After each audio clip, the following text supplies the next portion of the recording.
وایي نن چې مې زور د ګرمۍ ولیده نو خپل هلکوالي پسې رستو لاړم هغه کچه کچه کورونه زمونږ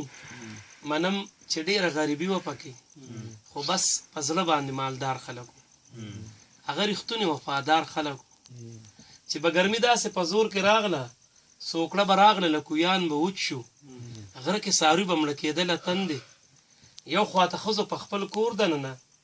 بل خوا جومات کې مشرانو خلکو به دعاګانې د باران کولې زمونږ د چم هغه زلمي هلکان هغه ګلرنګه ګلالي هلکان چې دومره ښکلي دومره لوړ به وو چې مونږ به یې وړاندې ماشومان ښکارېدو زر زر به یو ځایه ته راجمع شولو د یو هلک نه به یې کمیس وویستو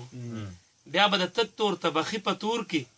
دغه هلک له دواړه مخه تور کړه د کلي دې سر نه تر هغه سره په یو یو کور باندې به یې وګرځو ما نه سیر دی خو بس دا مې یاد دی چې بیا د ځان سره شعرونه ویل چې دا تورمخې بابا جاړي ربه اوس په خپل مخ سپېړه غواړي ربه انګار سنګار جوړ دی ګرمي جوړه ده خدای د رحم بارانونه وکړي د هر یو کور نه به یوې زنانه په دې تورمخې اوبه واچولې او په بدل کې به یې ښه په خندا مونږ له جوار مونږ له غنم راکول چا به وړه چا به پیسې راکړلې که هغه ورځ نه وه نو بله به وه خدای به په مونږ باندې باران وکړو نو باران به ښکلی د رحمت بارانو سوکړه به لاړه له کویان به ډک شو په هر طرف به خوشحالۍ راغللې د دې تورمخې د عمل په بدل د ده د پاک زړه د اخلاص په بدل الله به هغه یو تورمخې ماف کړو چې ګناهګارو مونږ نه پیژنده د چا په وجه چې باران نه کېده پخوا به یو چته تورمخې و بس اوس په هر کلي کې بلا تورمخې مونږ ته معلوم دي مونږ یې ښه پیژنو مونږ ته معلوم دي مونږ یې ښه پیژنو خو بې وسي او بې حسي دومره ده مونږ یې مخونه تورولی نه شو کمیس تې پړ مخې ایستلی نه شو که دې تورمخو خلکو خپله باندې